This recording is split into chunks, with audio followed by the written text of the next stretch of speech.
আসসালামু আলাইকুম সবাইকে। আজকে রান্না করছি মিক্সড চাইনিজ ভেজিটেবল। এই ভেজিটেবলটা আমরা সবাই খুব পছন্দ করি, তাই সব সময় এটা আমাদের বাসায় মজুদ থাকে। বেশি করে রান্না করে জিপার ব্যাগে রেখে রেখে খাই। এই একটা মজা শীতের দিনে, যেমন পিঠা খেতে মজা, তেমনি নানা পদের ভেজিটেবল দিয়ে মিক্সড ভেজিটেবল রান্না করে খেতে অনেক মজা। বেগুন ভাজা খেতে মজা, গরম ভাতের সাথে বেশ মানিয়ে যায়। সাথে পেঁয়াজ, কাঁচামরিচ ভাজা আর ধনেপাতা। বাঙালিরা খুব ভোজন রসিক, খেতে পছন্দ করে এবং করি। রান্নার ফাঁকে আমি কিন্তু গাছের কাজও করে যাচ্ছি।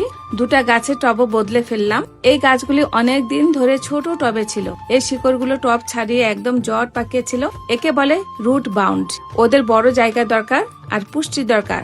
সুন্দর করে সার মাটি দিয়ে নতুন টবে বসিয়ে দিলাম। এই সার মাটির মিশ্রণটি নতুন শিকড় গজাতে আর দ্রুত বড় হতে সাহায্য করবে।